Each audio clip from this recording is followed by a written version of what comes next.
Zoom with the link at the top of the agenda, and also in person at Village Hall, live streamed on our YouTube channel. It's 6:30, so I'll call the meeting to order. We do have a quorum and the agenda was properly posted, so we'll stand for the Pledge of Allegiance.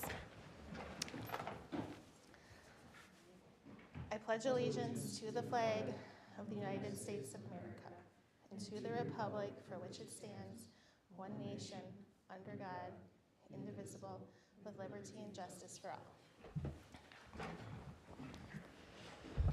All right, this is the public appearances, public's opportunity to speak. Each speaker has up to 3 minutes, and we ask that you be respectful, and we'll start with any individuals in the room and then move to those on Zoom. There's no one in the room. Is there anyone on Zoom? I am not seeing any hands. All right, then we'll move on to discuss and consider the minutes of the village board meeting on January 5th, 2026, which are linked in the agenda. I just have one change. Under number 7, Deer Grove EMS Commission, second to last line, it should say they approved an update to the vacation policy. And with that, I would move approval. All right. And I will second. All right, motion by Severson and second by Murphy with that minor change. Any other discussion? All those in favor? Aye. Aye. Opposed? Abstain?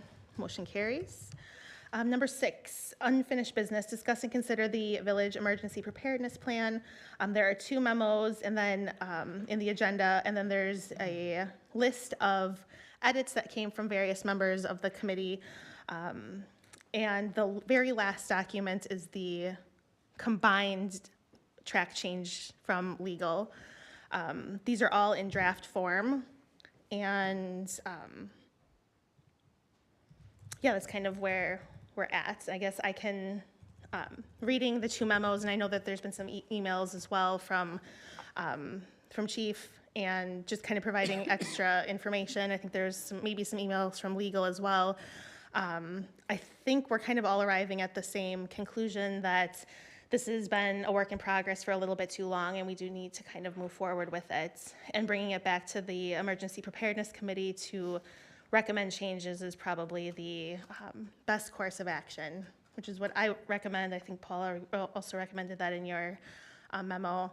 It's what Chief recommends. I think we're all on the same page, kind of moving forward with that. So I don't know if there's any other discussion we want to have on it. Yeah, I mean, I think there's 2 things. If we refer this to the emergency preparedness, obviously, I'm hoping that we can do this quickly so that a meeting can be called pretty quickly, because this plan has kind of been in draft form since June, in essence. So I think we've kind of waited on it long enough. The thing that I'm not clear about that I would like some maybe information about is the Emergency Preparedness Committee seems to be a committee of staff and only 2 village board members. So like, do they have authority? Is it an advisory group? How does that work? Yeah, I was going to bring that up too, and thanks to Paula for pointing that out to us, because it made us think of it in a different way. What we want to avoid is having, the 3 public safety chiefs meeting and potentially having a quorum of a committee. We need that communication to be free and right. It has to happen in all kinds of ways other than, and even with a staff person.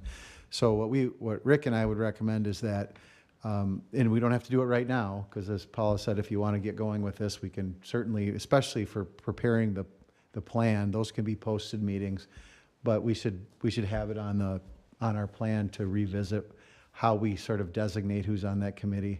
And we can certainly take the staff and the chiefs off the actual committee and have them meet with whoever's appointed, so that when they need to meet outside of that committee, it's not a public meeting of that committee. So we should put that on our list of things to do, but yeah, otherwise there's going to be risk of open meeting violations that were unintended when that was created.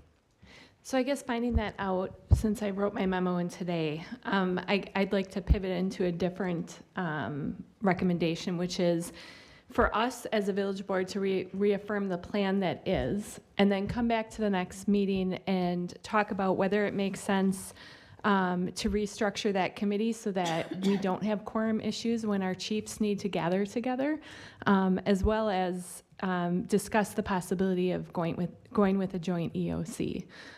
So I guess I'm kind of pivoting my recommendation a little bit to just reaffirm the plan as it is on our website today, and then restructure that EOC, because I was shocked a little bit because I don't think we have any other village committees where staff basically have a vote, if you will. It's typically always like trustees and a combination of citizens.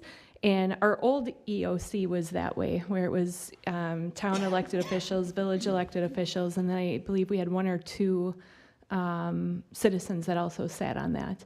And the chiefs attended, but they weren't voting members. So I guess that would be my recommendation for right now, is so that we can kind of get that restructuring in place and then dig into the meat and potatoes of the plan and if this makes sense to continue this way. So that would be my recommendation. I think I just want to mention that we do have an approved emergency preparedness plan that's been in existence since 2022, and that has not changed.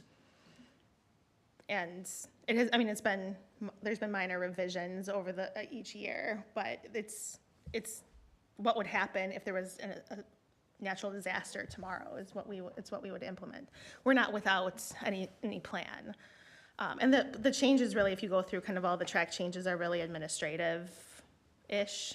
There's really no operational changes in the plan that are, how an emergency would be responded to.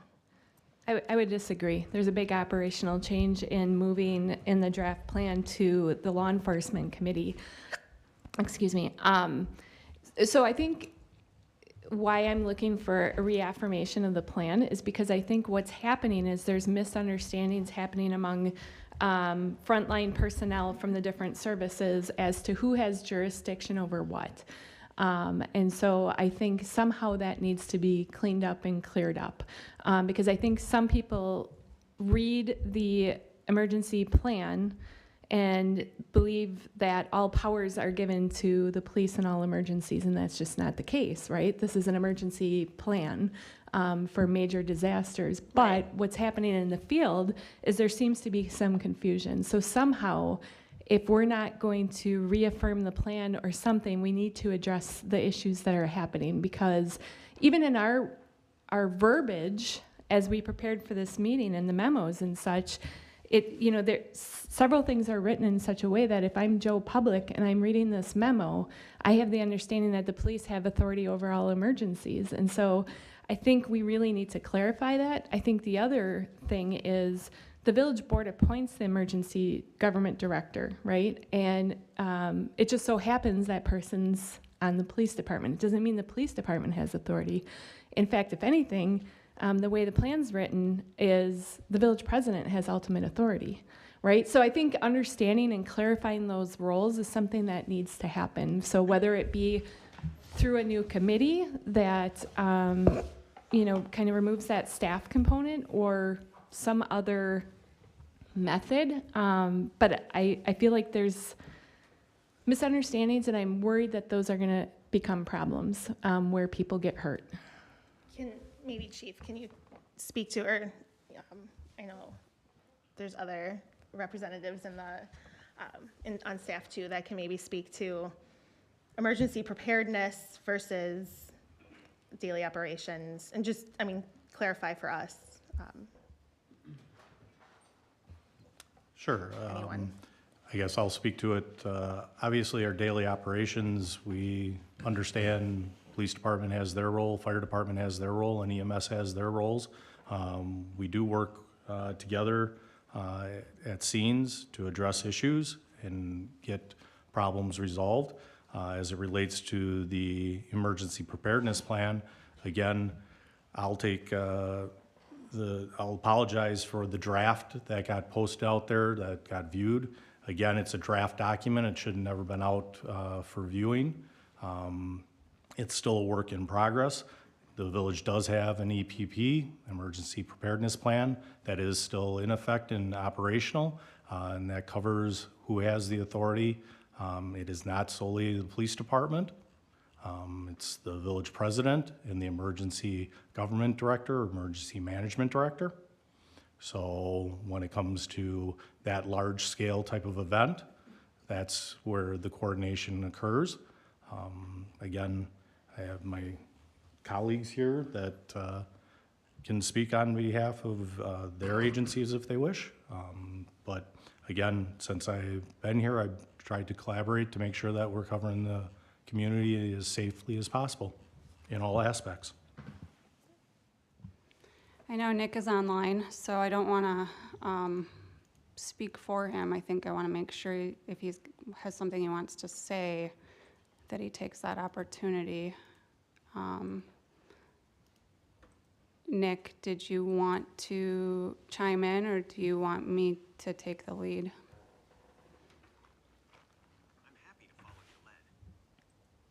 I know he was traveling, so if he's, I heard something very faintly. Okay, so for minor incidents that are typical, if it is something that is very agency specific, so say it's a police incident where there's no fire, no EMS, obviously that's a police incident.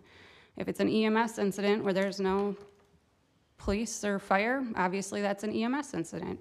If it's a fire incident where there's no police or EMS, obviously that's a fire incident. If it's an incident that involves all three agencies, we would have an expectation that that becomes a unified command type of incident, where we share command, where we collaborate with each other. I will say that there are times where there are issues with that, where we need to have better and improved collaboration and communication amongst our agencies. And I can't speak for if that's because we have written documents that need updates, and we absolutely do. So I can say that our emergency preparedness plan from 2022 for the village definitely needs some updates. It's missing some components as it relates to incident command, and so I would like to see those updated. And I just don't know if that has to do with some of the issues with misunderstandings. But that preparedness plan is truly intended for large-scale incidents. So, but some of those misunderstandings may trickle down into some of our minor, more typical type of incidents, and some of the understanding and training that we need to be doing at a smaller scale level. Do you have anything you want to add? Not this time. Okay. sounds like perhaps the chiefs could get together and revise some of those SOPs and protocols that you use on, like you said, the unified command incident response, and make sure that those daily operations are under control. I think from the village, from, this agenda item specifically is the emergency preparedness plan, and obviously sounds like we need to come together as a group and finish editing that. There are some additional, the law enforcement change had been proposed in it, going from the preparedness committee to the LEC, and if that, I think that could come back to the village board too, obviously, in the update of the plan. Make sure that we all weigh in on that. And then there was some structural change, like we had been waiting on police commission to perhaps act on something that we had approved in 2024, and that has not, happened, and I'm not sure if it will, and maybe that's another discussion that we have to have, and that can come back to us as well. Just as you want to. Two things. I would agree wholeheartedly with what Larry had said in regards to, it's not typical for staff to have a vote on a committee. What we're used to working with is, especially an emergency government style or EOC type committee, it's usually elected officials or citizen representatives that make up those committees, and it allows for the flexibility of the operators, so to speak, as it were, the chiefs, the different officers, or the people that are involved, could be staff as well, within the village of Cottage Grove's construct, to have the meetings without worrying about having quorums and some of those other things. And really, we serve, every single day, we serve at the will of the people and the will of the board. So we can provide our recommendations to all of you at that time, and without having to, we can have, hey, you guys can get together, have a meeting, do what you got to do, whether we meet monthly or weekly or however that works out. So there's that. And as far as the police commission, I can comment on that because I sit on the police commission.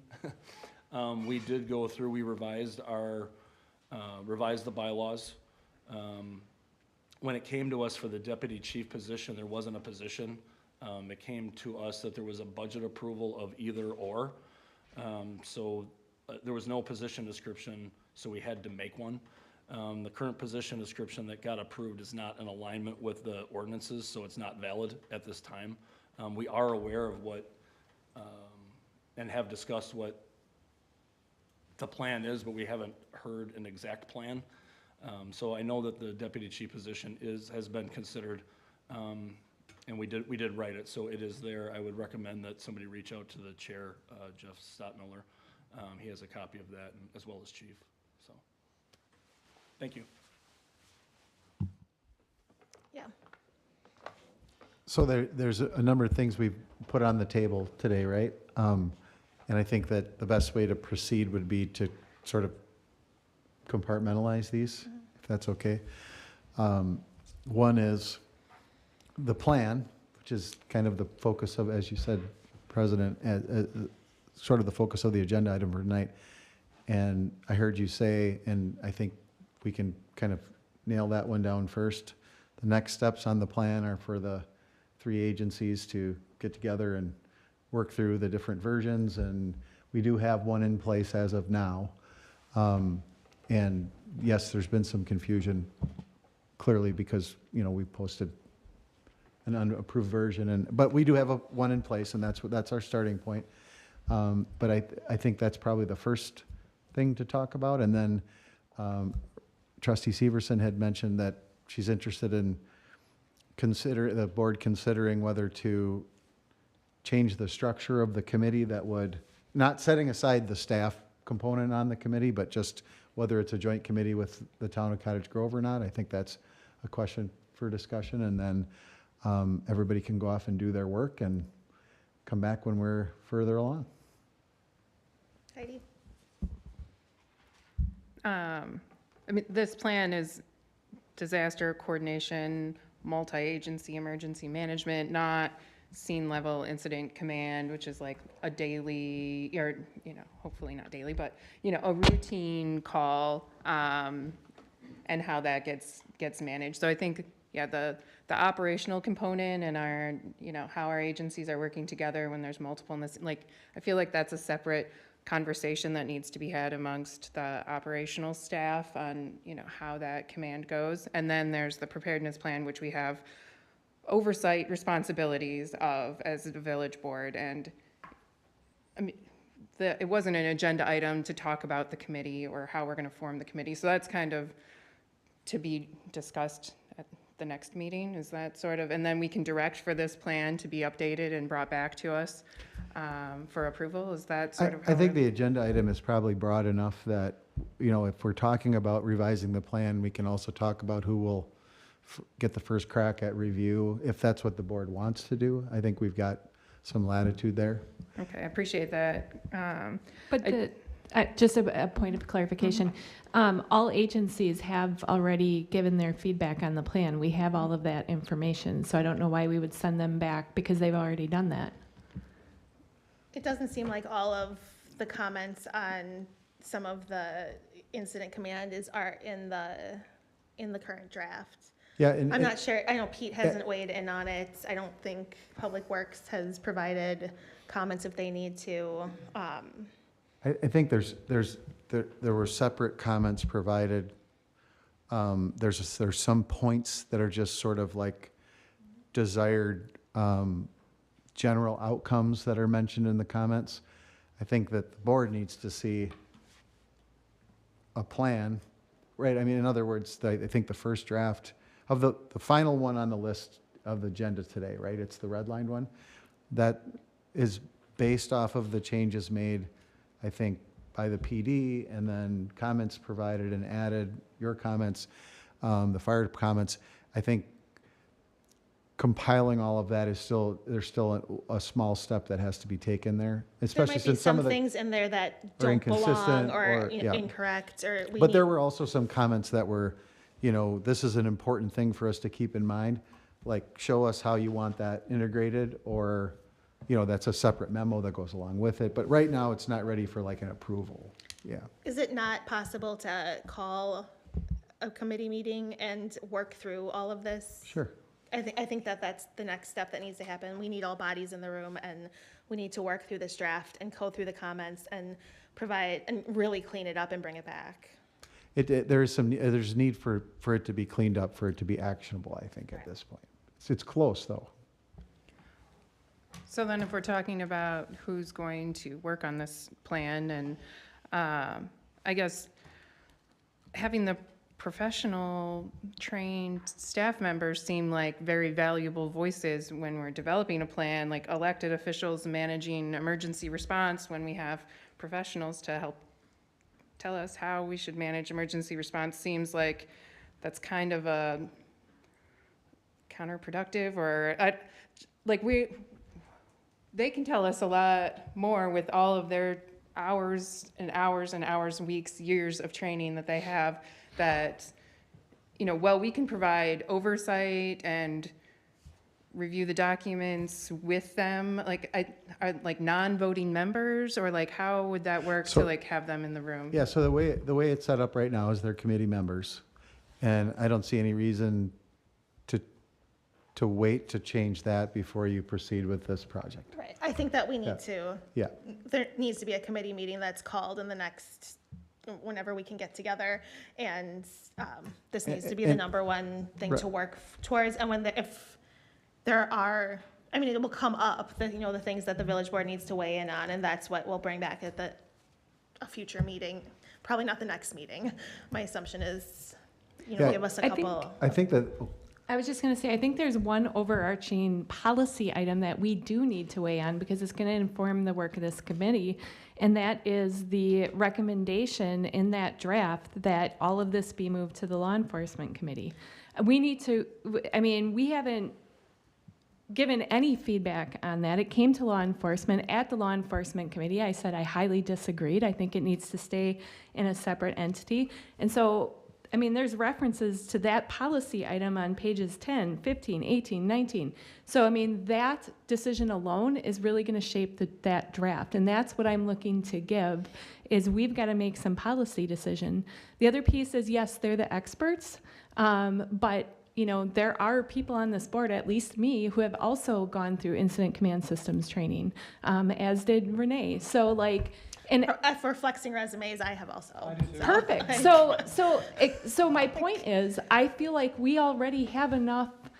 There's 4 of us that just said that now, that we shouldn't be punting all of these things to the experts when we have the training. And at the end of the day, it's Cindy's authority, right? So this rests in her lap, right? So don't we want to make some policy decisions and give this group some guidance? I guess I'd like to call a meeting of the Emergency Preparedness Committee with this document, and I'd like us all to sit down, all of the staff, and decide how we want this information to flow amongst all of our teams. Because if EMS and fire, and I think that there should be an Emergency Preparedness Committee, but, we need to have that conversation instead of just giving it the authority to the law enforcement. If I had to make a decision right now, I would prefer to keep the preparedness committee as a standalone committee. But I want to have that conversation with all of those stakeholders in the room to understand what is going to work best for all of their teams, and ultimately how we can move forward with this plan and enact the plan when it needs to happen. And I know that the LEC kind of acted in that capacity this past year, when we're kind of I feel like it's a transition year. We've been working on, there's some things that have been up in the air, and we've let the information kind of flow through LEC, and it's a good pilot to bring that back and talk with the entire group about how that, made or didn't make the year successful. and how it maybe is going to set us up for failure in the future or maybe success. I'm not sure, but I think that conversation needs to happen at the committee and then bring it back at the next meeting when we're ready with the preparedness plan. There's going to be a recommendation, and if the board feels like LEC it is, and the committee agrees, like, then it goes that direction, and if not, it goes a different direction. And I can keep rambling, but I think that like the direction is really, like, I feel strongly like, let's bring the committee back together and let's, work through, if we have to go line by line. It's actually some of my favorite work is editing line by line. So I'm looking forward to this committee meeting.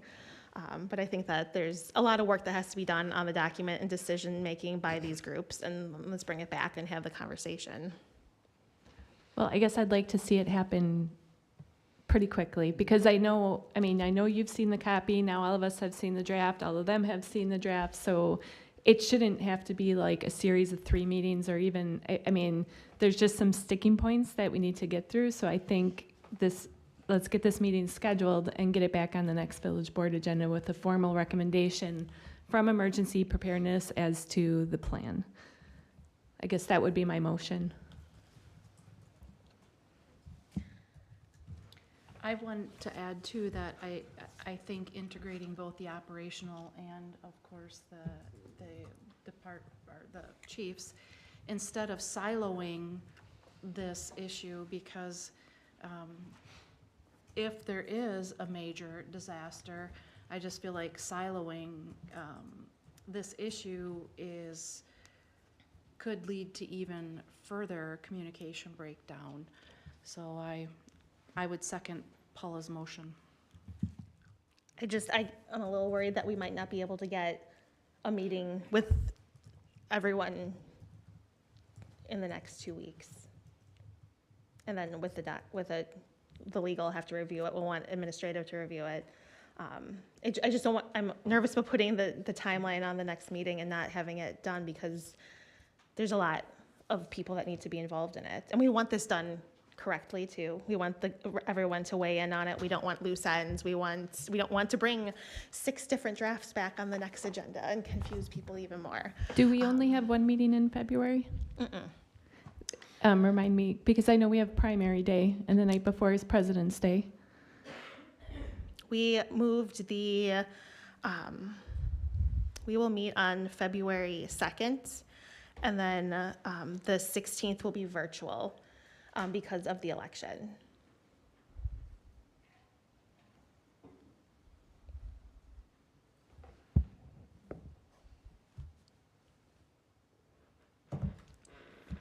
Yeah, I so think I feel like February is a we're all on the same realistic page. timeline. We need to get the EPC together as soon as we Oh, can. yeah. What's that? There's Just a a point of motion order, and there's a motion second. and a second, so And there's just, can you, I don't know if you wanted to change your motion. Yeah, I was just waiting for her to say discussion. Oh, sorry, yeah. Go ahead, Pete. okay, no, I agree We're with discussing. what you talked about, and I think we just need to go forward and try to get a meeting schedule. If we can, we can. If we can't, it is what it is. I don't disagree with you in the sense that we need to let the process play out, and it may take more than one meeting, hopefully not. But to have this back for the next meeting on February 2nd would be the goal, but if we don't hit that goal, I think it's understandable. So, I'm fine with the motion. To bring it back at the next meeting was the motion. To attempt to bring it back Attempt, to the next okay. meeting. And I don't know if that was your exact words, but I do agree with I that. can amend my emotion. How about that? To attempt to bring it to the next meeting on February 22nd. And Second. what was February 2nd. Yeah, February 2nd, but with a date certain that it has to be at the meeting by February 16th. I think we can do that. All right. Do you agree to that second? All right. Yes, I second that motion. Continuing the I was- discussion, go ahead. I was Chris. just gonna go back to the makeup of the potential committee or whatever. I just wanted to throw out there that, now I've lost my train of thought. Yes, I'm glad that the people on this board, the majority of them are trained in that, but we're not always gonna be on this board. So it is important to maintain some professionals who have experience in don't have to be elected. All right, there's a motion and a second. Matt? Just one comment to that, Chris, and I feel like I speak for most staff where I don't want to be a voting member on a committee. That was just, what a past board chose to do. And we can be part of the committee without being voting, so there's definitely ways to work through this. Yeah, I think it's just a balance between expertise and, we're a public body. There's got to be some level of accountability, so it's good to have elected members be a part of that. So. All right, there's a motion by Severson, a second by Buenzo to convene the Emergency Preparedness Committee, work on the plan, and bring it back at a February, hopefully the first meeting in February, if not the second. All those in favor? Aye. Opposed? Abstain? Motion carries. Let's move on to discuss and consider the service agreement with PAA. That final contract is in the agenda for our consideration. Just a note that the town did approve it on their end last night. I would move approval of the services agreement with PAA. And I'll second. All right, motion by Severson, second by Murphy. Any other discussion? And Cam, where is this going to be paid from again?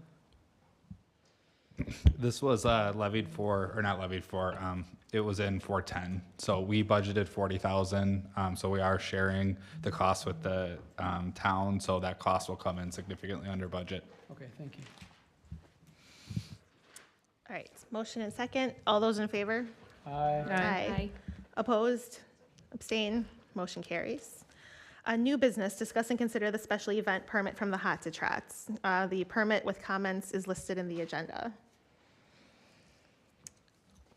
Any questions? I was just going to make on your map, for the route map, that Infinity Martial Arts is no longer in West Cottage Grove Road. It's on Progress Drive. Yeah, it's the aid station will still be in front of, I think it's. The Alejandra Bustamante Agency? Yes, thank you. Okay.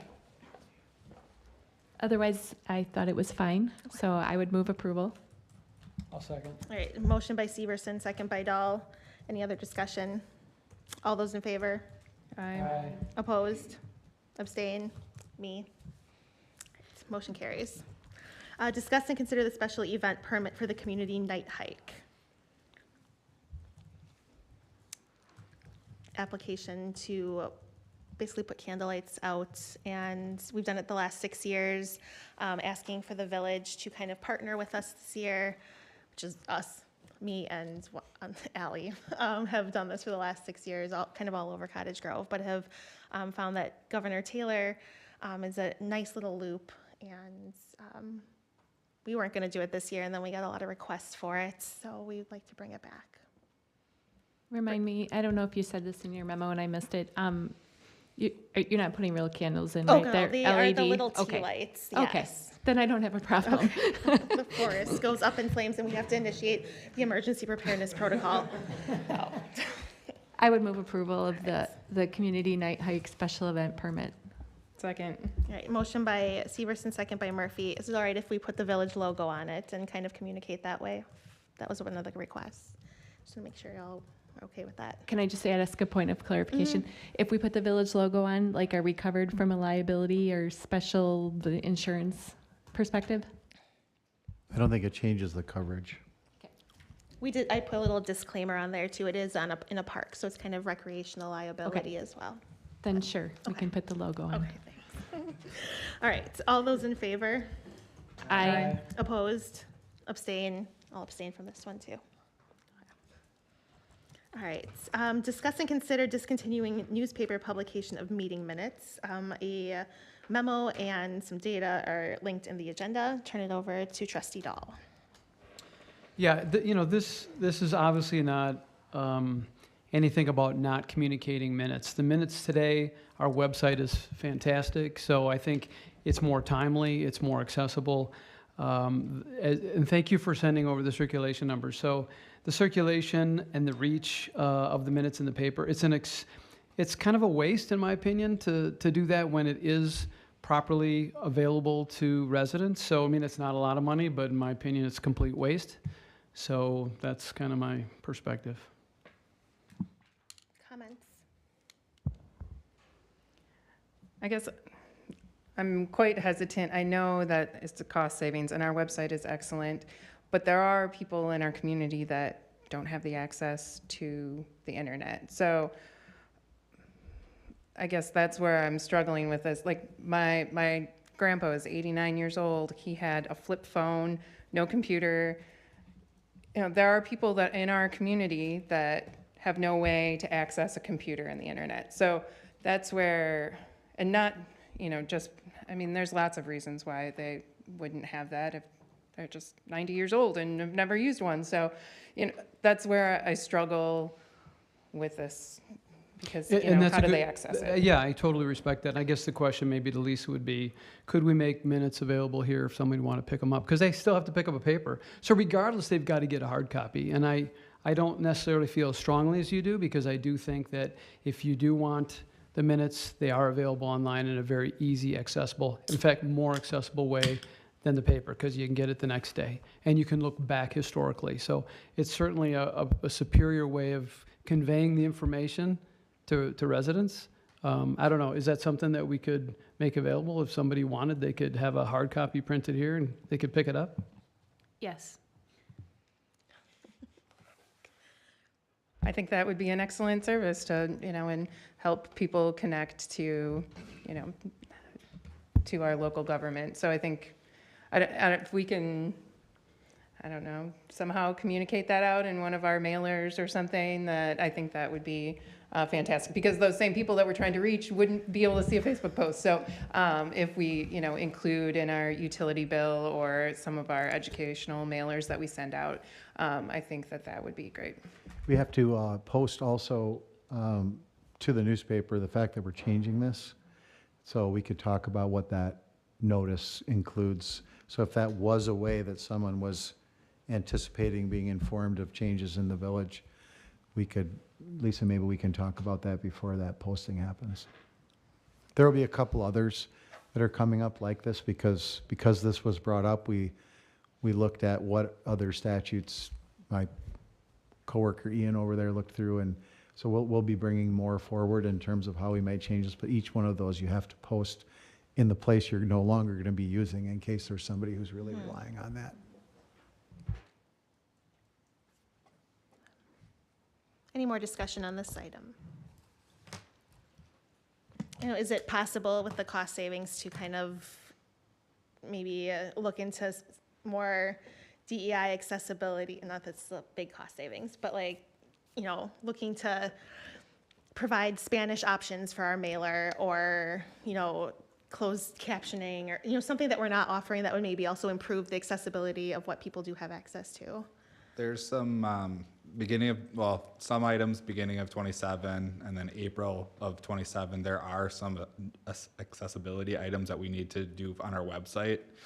So it might be good to hold back those costs in anticipation of some additional costs that are going to come down in 27, both financial related and then general items.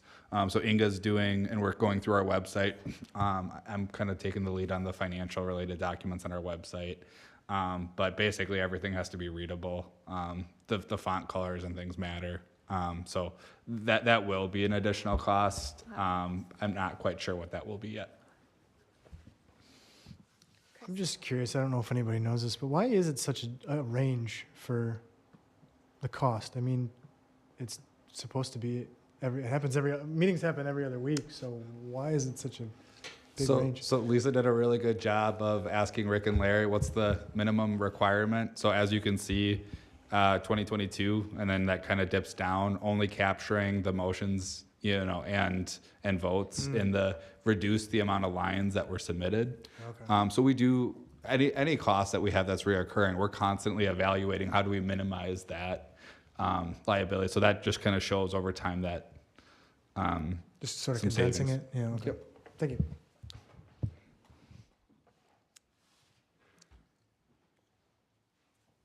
This is discuss and consider. Can I make a motion? You can. I'll let Well, I'm going to make a otherwise I was going to, so go ahead. Okay. I'm going to make a motion for staff to discontinue the current practice of publishing minutes in the Leader Independent in lieu of posting them online, and then in our next village communication mailer that we include that if you'd like a copy of the minutes, that you just reach out to Village Hall and they will prepare a copy. I'll second. All right, motion by Dahl, second by Stoa. Any other discussion? All right, all those in favor? Aye. Opposed? Abstain? Motion carries. D, discuss and consider the potential purchase of 107 East Cottage Grove Road in TID 9. We can go into closed session for this, but allow for an introduction of the topic. Anyone? So we have, Ruta Bush is here. We do have a letter of intent that they've drafted. We can negotiate and consider those terms in a closed session for 107 East Cottage Grove Road, which is in the TID number 9 in one of the properties that the board's identified. Right. All those agree to go into closed session at the end of the meeting for this? Okay. Let's move on to discuss and consider potential purchase of property on Bonnie Road. And there's a memo in the agenda. Heidi, if you want to introduce the topic, you can also go into closed session at the end of the agenda for this. Sure. As you all know, we have MSB and the police station property on Bonnie Road. There is one lot next to the police station that the village does not own, but it would give us greater flexibility in the future if we need to expand on that same area. So I wanted to bring it back to the board to have discussion on that.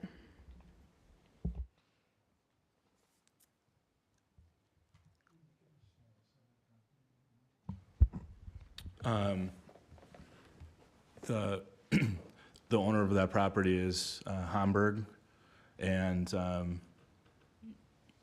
they have indicated that there's recent interest in that parcel to develop it.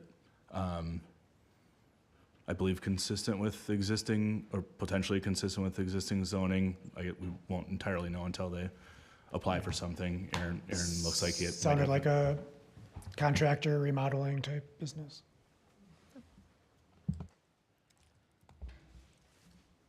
I don't want to pull anything out of, if there are people interested, but I know that we had had that discussion during the police station, so I wanted to give us that opportunity if it was still there, but it may not be. And the rules on closed sessions are whatever we can talk about that's not particular to the negotiation, we do now.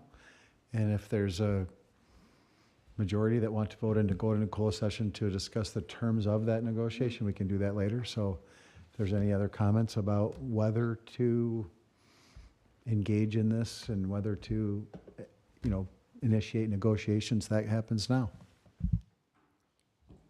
I guess I would just say I don't have any desire to buy land broadly. So I don't see a need to go to closed session, but that's just the way I feel. So. I think it would be great to have that parcel, clearly, but I think obviously we got a lot of budget constraints. I have no appetite for buying a piece of property that we may or may not need. So that's where I'm at. I don't want to go over the police station stuff again. But I think in 20 years, we're going to be looking at we're probably going to have to buy a new piece of property anyway to do a satellite station or expand. I would like to at least talk about it because I think it'd be cheaper to get it now than whatever's going to happen in 20 years. If we didn't design the police station to have an expansion at some point, I would certainly agree with you much more as far as we should be a little bit more advanced thinking about purchasing a property that would be needed. I just don't see the need in the next 20 years. So I don't disagree that if it happens and it's sold, then maybe we would have a good solution. But I think at the end of the day, we have limited resources. I don't have an appetite for it at all. And I think with the ability to expand the police station, I think the 20-year time horizon, I'm comfortable with. We were, as I recall, we were told that the expansion is in the 10 to 15 year timeline. So I think after 20, it's gonna get hairy. But which is also factored into the current footprint that the village does own. And then with the municipal campus, I guess my interest in having that adjoining property, not only for potential police station, expansion in 30 or 40 years, throw that out there. But what's MSB gonna need? Is there a public works, is there another use for the village as that, and kind of keeping it in that same area? And I know we did talk about it at that special meeting, and I thought there was interest from the majority to kind of move forward on it, but. I was just going to add for the police station site, there was a approximate 10 to 15 year time horizon before a addition would be needed, and that was factored in. And then after that addition is done, there would likely be another, that would make the site viable for likely another 15-ish years. So as far as the police are concerned, that site should serve them for a long time, several decades at least. I would be open to at least having a discussion and learning more about possibilities.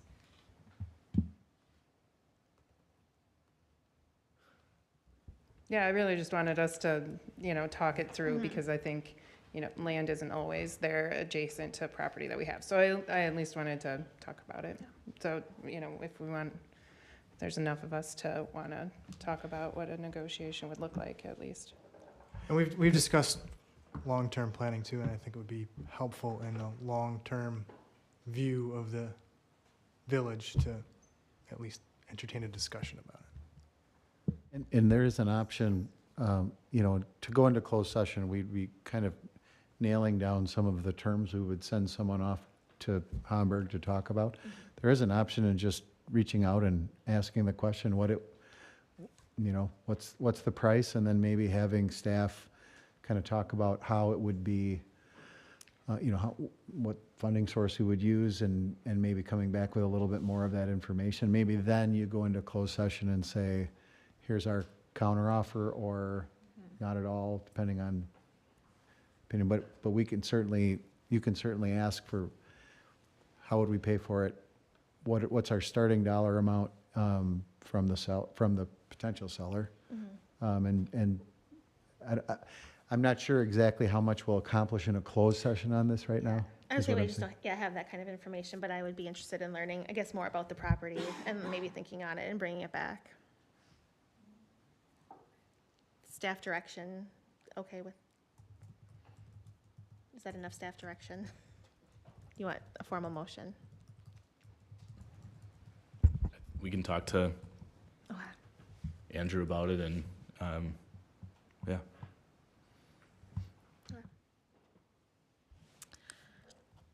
All right, should we move on then to reports from village boards, commissions, and committees? The police commission.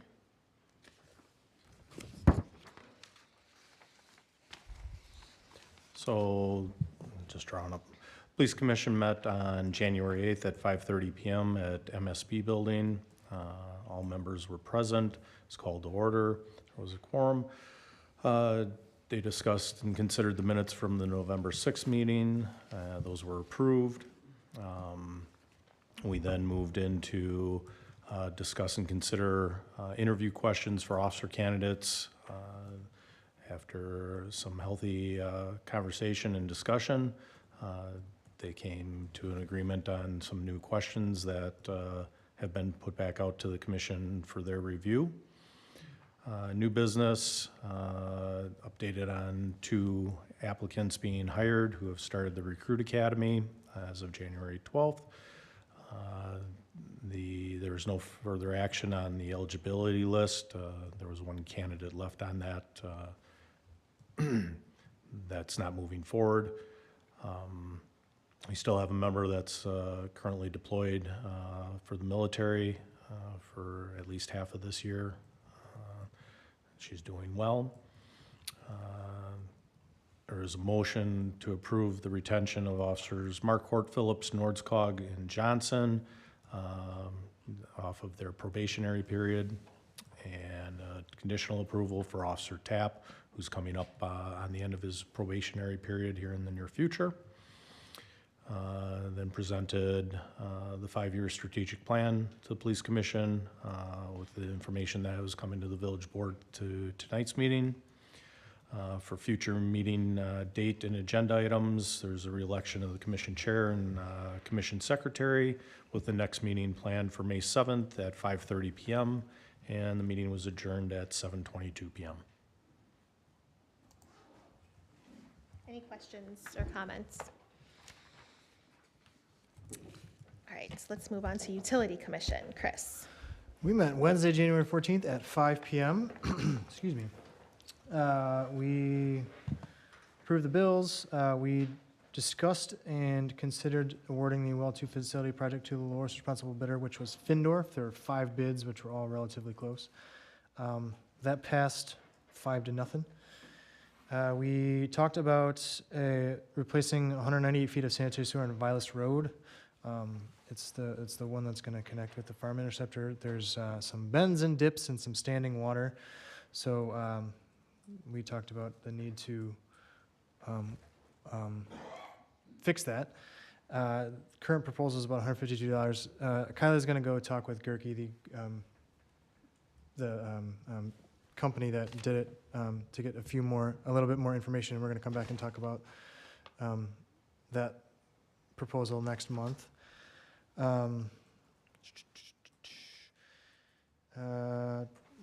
We talked about the Gaston and TT water main looping project. There were some questions about stubs for some non-village parcels, if we wanted to do that or not.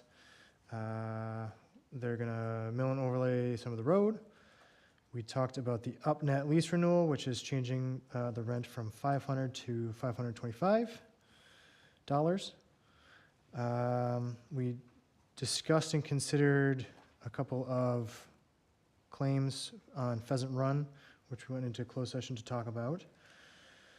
Directors and engineering report, Authentics televising's been done, Well 3 has been cleaned and painted, and they're trying to get a quote for the Well 3 driveway. Haydays utilities were installed and tested. Some storm sewers are gonna need to be reconstructed. Skate is done. Farm interceptor should be done by the end of January.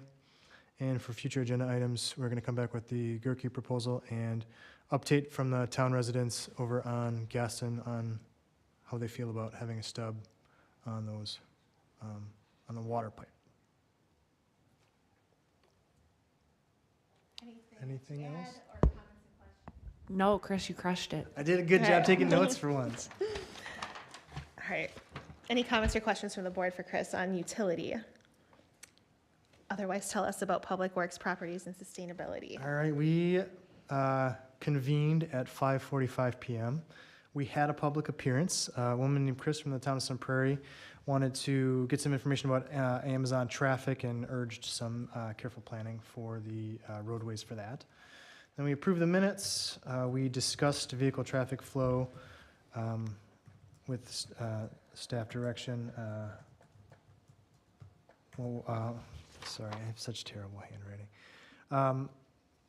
There was some desire to let residents know about if there's any traffic safety items that they could request and how to request it. And so they're gonna, Kyla's putting all that information together along with the stop sign policy. We did an update and discussion on the 2026 Streets and PEDS project. Bidding is going to go out in February, awarding in March. The streets that are being redone are Nightingale, Cottage Court, Clearbrook, and Stone Heath End. The Damascus, BB, and Bus Path is going to be done soon. Unfortunately, the trees along there are going to have to be removed. And we also had a discussion about how to redo that if we wanted to do curb and do it all in one go, which we did. Director's report, there's an e-cycle event, April 18th from 8 to noon at the old Public Works building on Bonnie Road. West Lawn 5th edition is substantially complete. Corey Ridge D, they're working on the eastern extension of School Road. Amazon utilities are done. Dane County's got the final say on the road improvements for that. They will update in February and March. There's no update on the RRFB on Taylor and N. Hoping to get that soon. The railing should be coming in February. The orange railing along BB is temporary Okay. and will not be My kids staying. ask about that all the time. Like, why is that orange? And then they got an F-350 with a Salter. Kyla's working on a draft right-of-way permitting thing and also working on the stop sign policy. Anything to add? Not for me. All right. Comments or questions? I guess I had a question on the trees on Cottage Grove Road when the path goes in. Will we be replanting? Is there enough space to replant trees there? Not at this time. I've talked with Sean in Forestry. It's going to be a pretty constricted right away there. And the biggest concern is the tree roots expanding too far to. Sure, and not heave the path. Correct. Yep. But it is something that we are looking for on how we can potentially landscape that area. Sure, and we do plant a number of trees in the forestry department every year, so if we can continue to bolster that, that would be excellent to help make up for that tree canopy. Absolutely. Super, thank you. Yep. All right. Plan Commission, we met on Wednesday, January 14th, and we had kind of 3 agenda items, one of which is a discuss and consider for us tonight. And we had a public hearing with several members of the community coming to give input on Dave Hensiak's approval of a conditional use permit for outdoor displays for his sales of his golf carts. And we discussed kind of what our ordinances say he would be allowed to have, and eventually arrived at reduced scope, number of carts and flags, and there's a specific location that is probably going to end up. So he's going to revise his conditional use permit and then come back at the next plan commission with his request. So that's why that's not on the agenda tonight for us. We also then had a public hearing on the village board's request to rezone parcels from planned business to central business. So we had kind of a good discussion on that. A couple of members from the community also came and gave input and just kind of clarifying questions, but Aaron's had some communication. Yeah, so the meeting was Wednesday. Thursday, one of the property owners had reached out that she watched the meeting, and just based on the conversation in the meeting, she was a little confused about what the rezone meant to her, what the whole process was. So I thought it'd be better to just kind of tap the brakes for a couple weeks and offer up some time to meet with some of those owners if they want to, just to get some clarity before we take a final vote. Yeah. So Plan Commission did approve that, but we are going to, again, allow for a little bit more community engagement and then bring it back to the village board. And then what we do have on our agenda tonight for consideration was a request from Stoddard's Meat Markets and Catering for approval of a site plan amendment to a constructed 930 square foot addition. There were really no comments from staff. The Plan Commission approved it and kind of fits within, Yeah, there were no conditions. No so. conditions. Fire, EMS, village engineer all looked at it and had no recommendations. It's in an area that's currently paved, so it's not adding any impervious surface or anything like that. I do see the project architect is on Zoom if you have questions, but it's a pretty small, straightforward project. Yep. Otherwise, that was all we really talked about at Plan Commission. We expect future agenda items. Toby's Auto may come back. We expect Dave Hensiak's conditional use permit to come back for his outdoor display. And then the sports complex likely will be back on the next Plan Commission agenda.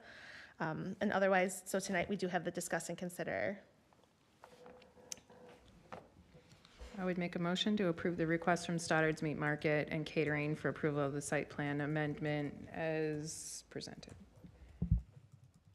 I'll second the motion. There's a motion by Murphy and a second by Buenzo. Is there any other discussion? All those in favor? Aye. Aye. Opposed? Abstain?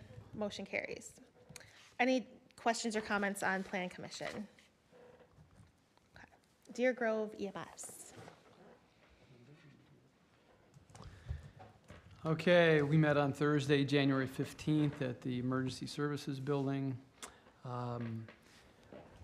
Let's see here, we talked about and discussed and considered and approved the December financials. We approved the bills. We did not have any aged accounts. Went through the staff report. There was no correspondence this month. We did get an update on the medical direction services contract that we're good there. As far as 2 closed sessions we had one to discuss and consider hiring recommendations for administrative services manager, and then a second one where we discussed the yearly performance review of the chief. We came out of closed session and we made a motion to present the offer to the administrative services manager, and we adjourned. Paula, do you have anything else? Any questions or comments? All right, how about we move on to reports from village officers, village attorney, village administrator.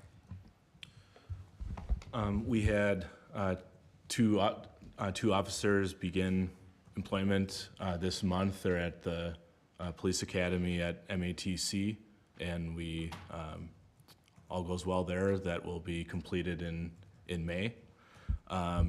It's a busy month for employment anniversaries. We have 12 of them this month, with Aaron Ruth leading the way with his 12th year anniversary. So, and then we received not included in this report, but we received a nice note from a resident on Bonnie Road complimenting our snowplow operators. Yeah. Happy to take any questions. That's cool. Yeah, it's nice. Yeah, you don't often. It came forward as our like complaint or comment form. So normally it's more of the former than the latter. So it's nice when it's positive, but we'll take any feedback we get. Any questions or comments for Matt? All right, others, we have the police chief for an overview of the strategic plan. Evening. Obviously, you have it in the packet. It's been a work in progress since November of 2024. So when we started working on this process to replace what was the current plan at the time, through input from stakeholders and partners, we truly developed a thorough 5-year plan for 2026 to 2030 with some goals and measurable actions so that we're able to report out on the strategic plan annually and truly set the village up for success for the future. I guess I truly open it up if you have specific questions related to the plan. Comments or questions from the village board? What? Where did we finish off with 2025 calls? Because I know at the top it talks about a projected for 2025. Those numbers are being Tallied. compiled for Okay. our annual report, but I will tell you that we will exceed the 15,000. Will probably be just over 16,000 calls for service. Okay. And then can you just kind of walk us through a little bit more on when we talk about, I'm trying to find the calls for service, right? Showing a 57.4% surge since 2021. And then, that staffing levels haven't kept up. So can you kind of just walk us through that a little bit more, please? Sure.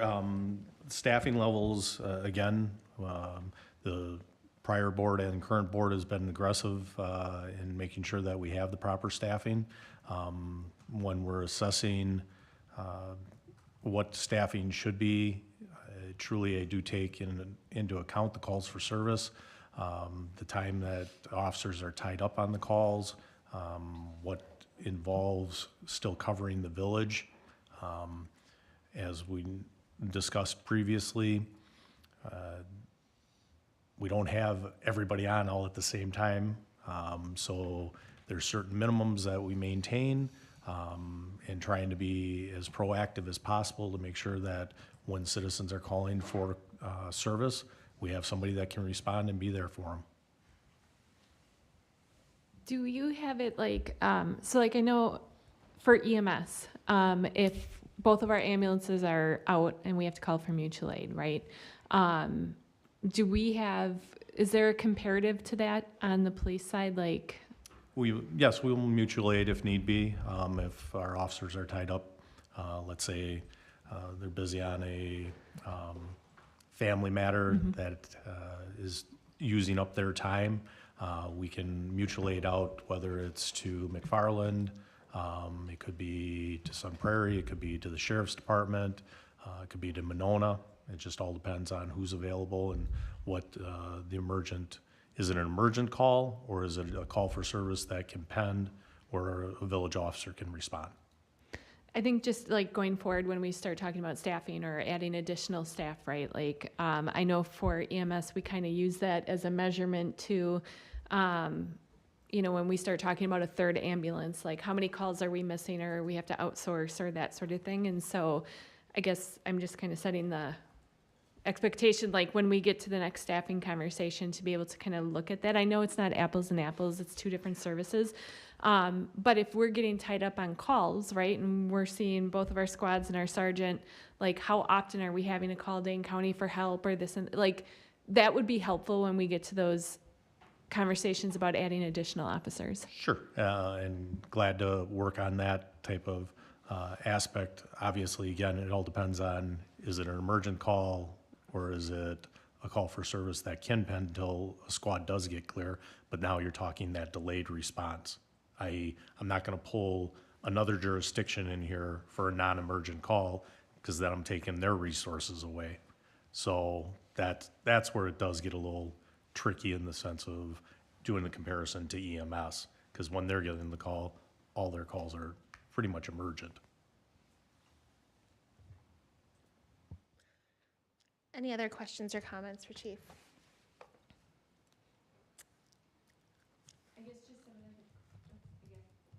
Oh, you're cut off. No, just kidding. Oh, it's back on. It's rebooting. I'm cut off. That's awesome. Okay. That was No. a joke. That was a joke. No. I got you. I didn't throw anything Actually, at you. Yeah. So some of these things I just, you know, as we talked about collaboration with the other entities and stuff, I'm hoping that maybe there's some, like I look at things like a holistic agency wellness program, right? That maybe that can be done and also offered to, you know, EMS and fire, right? Like some of those things that aren't necessarily related to response and protocol and procedures, but, you know, that can be offered to all, and then maybe that also presents a bonding opportunity. So I just, you know, as that kind of planning goes forward, I'd love to see that kind of stretched out. Of course, and actually, we do utilize some of the same services right now as fire and EMS.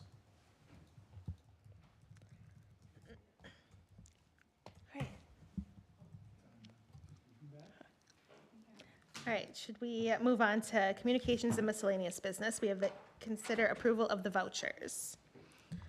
Cameron, can you give us an overview? Yeah, just a new item.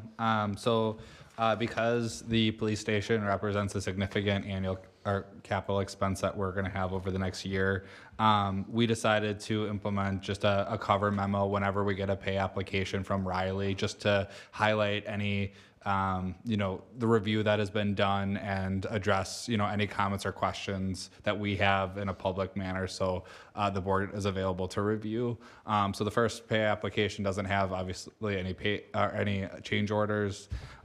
Initially it went through Aaron, Kyla, Enberg's review, followed by Matt and myself.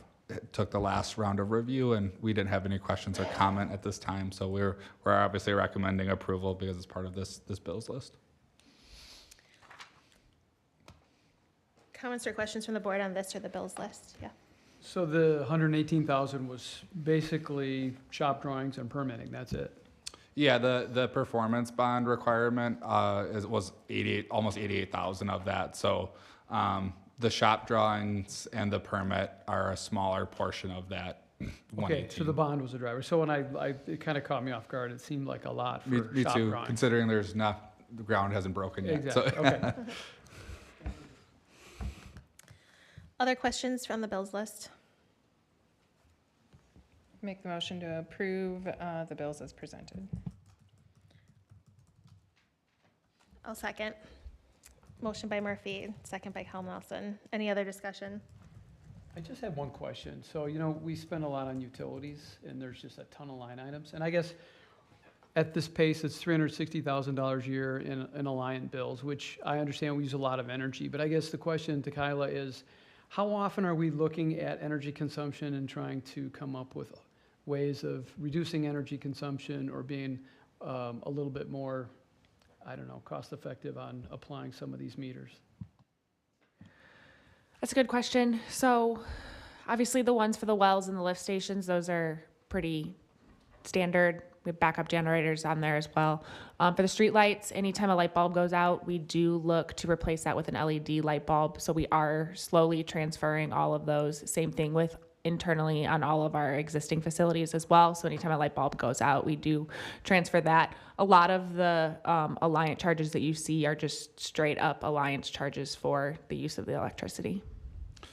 So one kind of thing that's unique to municipal matter, so the streetlights does not only include the electric, so it also includes the actual rental of the poles. So we have some cost benefit of not actually owning the poles because they cover any of the maintenance and things associated with it. So as we've had older poles in the village, we've also replaced them with Alliant poles to generate some cost savings. In the December, November, and October truly months, we do notice obviously some reduced efficiency of some of the solar panels. So we since the solar panels on MSB have came online, that has really helped during the summer months, really starting in April and kind of through September. So those are things that we're looking to. We have a very, very modest sustainability budget. So once we can keep looking to beef that up as well. No, and I don't want to get in the weeds. It's just a big spend. I mean, it's 30 grand a month, and it's a lot of meters. So, I guess maybe Kyle, I'll get a hold of you. I just had a lot other questions about ongoing energy consumption, possibly, meter consolidation, the tax treatment of each of these. So Yep. I'm fine. So I appreciate the answers. Absolutely. All right, there's a motion and second. All those in favor? Aye. Opposed? Abstain? Motion carries. Correspondence. Anyone have anything? I'll say that Inga and I had a really, I thought was friendly, productive conversation with the Colonial Club and the town of Cottage Grove, working, and I think for future agenda items, you'll see an MOU with agreement with some deliverables that we've kind of come to a consensus with and brought the town in because they're kind of, I think, similar in hoping to kind of increase some of the outreach that happens and make sure that people know that we contract with the Colonial Club for these services. So it'll be coming on a future agenda item, but it was a good discussion that we had. How about upcoming community events? I do have one, we've posted it. Cottage Grove Police Department will be partaking in the Polar Plunge at Henry Vilas Zoo. That's February 13th and 14th. We will do have members that are out collecting donations for Special Olympics. So if you wish to partake, you're welcome to, and also if you wish to donate. I'll donate if you're actually going to jump in the water. I'll second that. I'll donate. Yeah, how much, Chief? I have some slight conflicts on those dates. I am not afraid of getting into cold water, but this year I am not able to partake, but we will have representatives there. The Cottage Grove All Community Read is on February 3rd. And so the business trip, Jessie Garcia, who is I think she used to be a sports reporter in the Madison area, wrote that book, and she's going to be coming and giving a talk. And if anyone needs a copy, can lend mine out. All right. Future agenda items. Obviously, the emergency preparedness plan will come back to the committee. Expect the Colonial Club to come back hopefully soon as well. And then there's the cost of development presentation, which sounds very dramatic, like cost of development. I know that Matt and Aaron and Cameron all collaborate on that, but probably see that. I mean, it's been pretty busy, so expect that like later on sometime. The ad hoc housing task force will have an update. Yeah, and me and Paul have been discussing some zoning stuff, so that may come up for a discussion. Anything else from staff? You betcha. The impact fees, we're gonna put that on file with the clerk's office on February 2nd. Aaron and I are gonna reach out to developers to get development feedback. Likely gonna do that via Zoom for developers, and then we'll hold an in-person feedback session for just the rest of the community in person. So we have to have that on file for 20 days, which would mean that March 2nd is where we would bring the actual study forward for approval. So we're just kind of getting to the end step there. Just one note on that, Cameron, we'll probably list that as a possible quorum of the board. Yeah. It's mainly a listening session, but it'll be a little bit more formal than that and on Zoom, so just a note, so obviously board members are welcome to hop on then. Will it be recorded for future viewing too? Sure. Second, we will have Greg from Ellers at the February 16th meeting to present a parameter sale resolution for the 2026A borrowing, which will be the debt associated with the projects for 2026 and a little bit of 27 with the police station. And then there will be an agenda item on March 2nd about the official dissolution resolution for TID 5.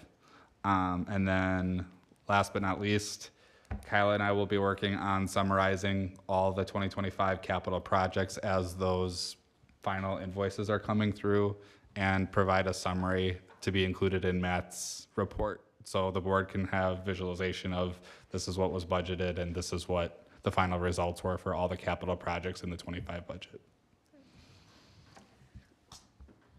Sounds like a lot, so looking forward to it. Should we move on to number 11, discuss and consider the closed session? We don't need item 12, so we won't go into that. So I'll make a motion to enter into closed session to discuss potential purchase of 107 East Cottage Grove Road and TID number 9 is discussed in item 7D.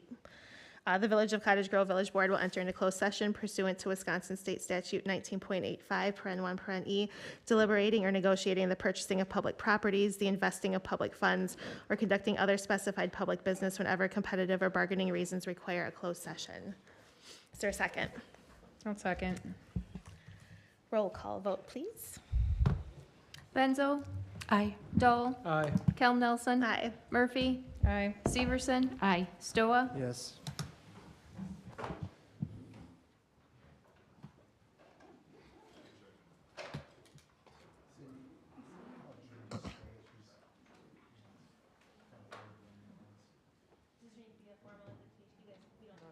Cousin-in-law getting married in June, and there's some text that went out about a bridal shower and save the date, and I had like 100 messing my watch is like buzzing every. Oh.